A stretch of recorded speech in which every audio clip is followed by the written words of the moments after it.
time I was here, I said a few jokes that kind of got a little bit underneath of the librarian director's skin here. So let's just get started with those and get them out of the way. So do you know what the Italian guy did with his first 50-cent piece? He married her.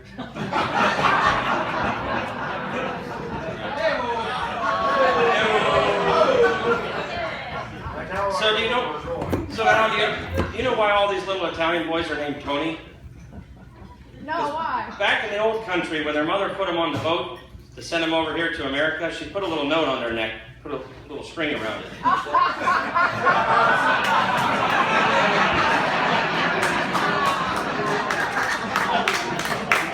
Okay, that's it for the Italian. Sorry, it's all over there. So, well, I am a veterinarian here in town, and as you get through vet school, it's kind of a tough program, and they want to make sure that you're tough enough to get through. So on day one, first class, we have the disease class and pathology and all that. The professor comes in there, Dr. Koka. He gets up, gets a black magic mark, and he writes on the board, P-U-S-S-Y. Okay, I'm like, my gosh, you know, I grew up in a sheltered childhood, long driveway, didn't get out much. Now he takes his bull pistol cane and smacks it on the board and says, children, this is not medical terminology. You can never describe anything as ever being pussy.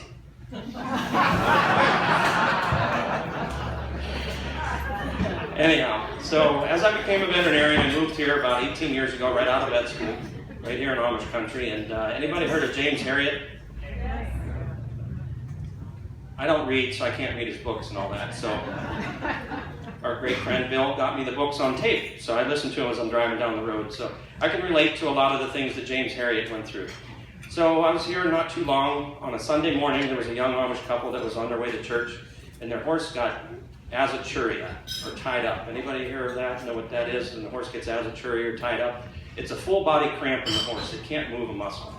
So it was down way below New Bedford, off of County Road 10, like I said, back where the boot house for the chickens. And remember Bill?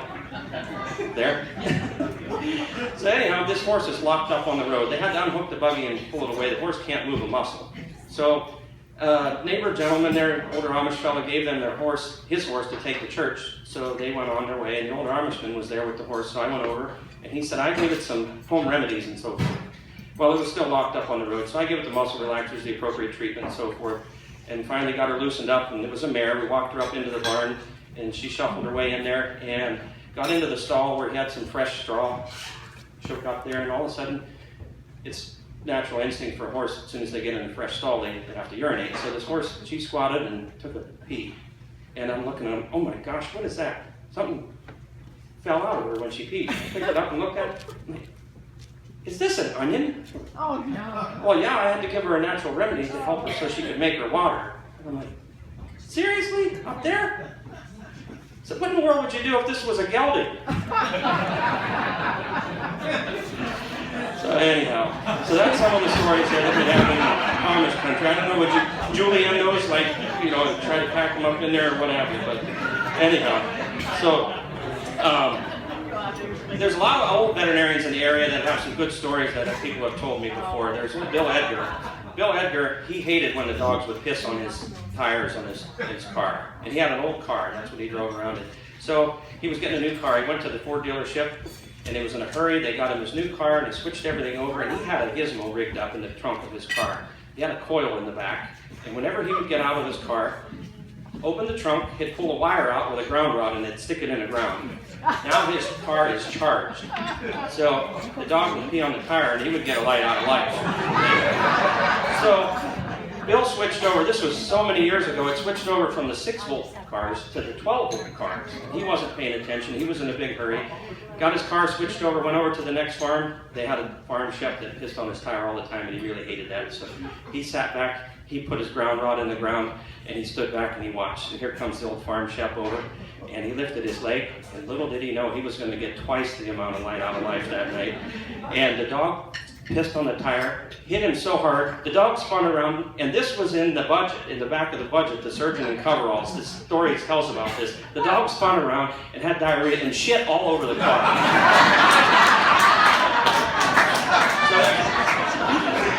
So there's some karma there. There's some karma about that. another old veterinarian there, old Doc Berkey. He went in and worked on a cow for a guy, and he got finished up, and he went out towards the milk house there. He was all done, and he was washing his boots up. And the old farmer says, now, hey, Doc, look at that kitty over there. That kitty's got the snotty eyes and the snotty nose and all that. It's sick and sneezing. And he said, Doc, what can we do for that kitty? Doc looked over. He grabbed a shovel. Bam! Hit it over the head and said, here, hurry up and bury it before the next one gets it. That was old Doc Berkey. Then you move on down to Baltic, you have Doc Waltman. Anybody know Doc Waltman? Gotta love Doc Waltman. Doc Waltman, there's one thing that has to go on in the dairy business. If a cow has some teats that are really hard to milk, back in the day when people would milk by hand, you had these little tools that you would run up inside the cow's teat and open it up a little bit so that the milk would come out easier when you're milking by hand. Well, Doc Waltman hated to open up teats. So do I, because you get kicked when you do it, number one. Number two, the cow is likely to get mastitis. So it's just a bad outcome all the way around. So Doc Waltman got called out to the farm. He walked in, and the old farmer said, now, Doc, we got to do something about this cow. She is just way too hard for a man to milk. Way too hard for a man to milk. So Doc went up behind the cow. He set his box down, and he set his bucket down. And he went underneath, and he took a squirt out of all four tits. And he went back. He grabbed his box, and he grabbed his bucket, and he headed for the door. Got to the end of the barn, he dumped his bucket of water in the gutter, looked back at him and said, Leroy, you're exactly right. That cow is way too hard for a man to milk. Get your wife to milk her.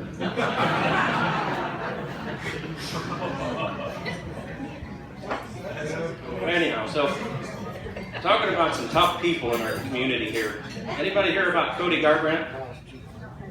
Is that his name right? Honey, that's his name? Okay. Let's hear it for him, the ultimate fighter there. Well, back in the day when he was street fighting and so forth, there was a little Amish boy that went up there and he thought he was going to get the best of him. But it's been said that when Cody gets you in the pretzel hole, that you're done. You can never get out of the pretzel hole. It's over. So this little Amish boy went up, challenged him. They had the referee and they had the whole street shut off and everybody's around watching. And all of a sudden they got going, and next thing you know, Cody got the little boy in the pretzel hole.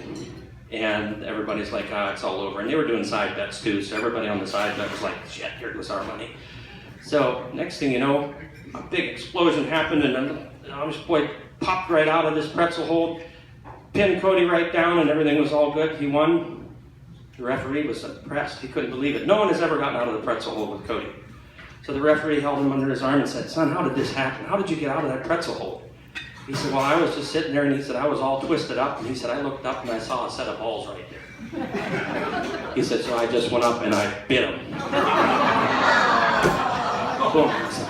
The referee said, my, that's impressive. So how do you feel about that? He said, my balls are still hurting.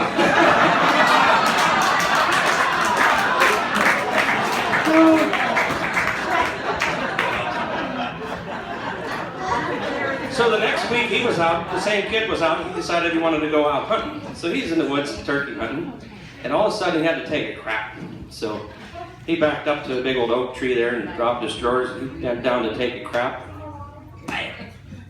A bear trap snapped him right on his balls. Oh. Let me back up for a moment. I lost my train of thought. He went to the dentist, and the dentist was telling him he needed a tooth filled, And he said, I can handle pain. The dentist wanted to give him some Novocaine, and he said, I can handle pain. I can handle pain no matter what. And he said, no, you need to get Novocaine for this. He said, no, I've only had pain 2 times in my life. And the dentist says, really? Well, when was the first time you had pain? Which I've already told you, now he snapped it. Bam! The bear trap got him. The dentist said, my, that's quite impressive. He said, but, so tell me, when was the second time you had pain? He said, when I got to the end of the chain. My apologies, I'll do better on the next one. Oh my, so, you heard about the place where the 2 old maids were living. These 2 old maids, I think their names were Mary and Emma, and they're living in this place. Old maids, they didn't, never had men in their life. Friday night, all of a sudden, the door comes bursting open, and there's this sex maniac man comes bursting into the house, and he locks the door behind him. This is Friday night. And Mary's running around the house, and he's chasing after her, and said, Emma, call 911, call 911. So Emma dialed the phone, 911. Sheriff Tim answers the phone and says, what's your emergency? And she says, oh my, we just had a sex maniac man burst into our house, and we'd like for you to come over first thing Monday morning and pick him up.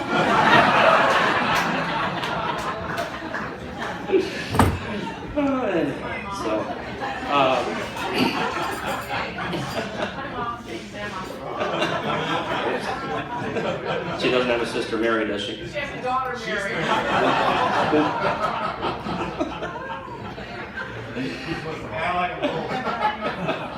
Well, that reminds me about this one guy that came into the tavern one night, and he was kind of romancing a little bit with these women, and all of a sudden Emma came up to him, and no, I better not go there.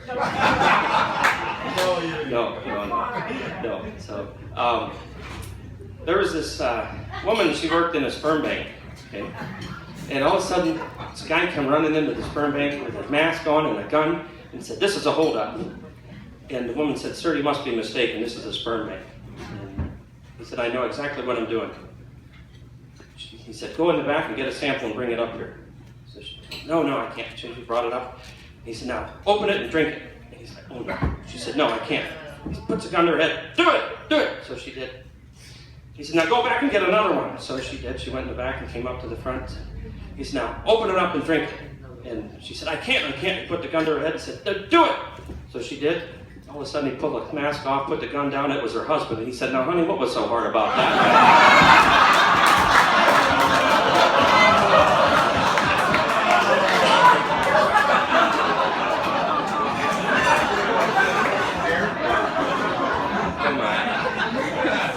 Well, we've got a long night ahead of us tonight, so I don't want to take up too much of your time here. You know, we want to give Leslie Battelle the full 30 minutes to tell us all how the white guys all have little Peters. So, little does she know, she's evidently not met a good friend of ours. His name is the Big Dick from Sugar Creek. And myself, of course. You know, I am Italian, Bill. But no, it's been said that the Big Dick from Sugar Creek, back in the day when he was in his prime, he could set up the equipment and he could stand 13 canaries on that thing side by side. Now that he's turned 60, he said the 13th one flew away and now the 12th one still flutters. So anyhow, well, we'll leave room for everybody else to come up and have a good time. And I just want to say thank you all for being a good audience. And let's have a toast. A toast to you all. Here's to fire, not the kind that ignites and burns down shanties, but the one that excites and brings down panties.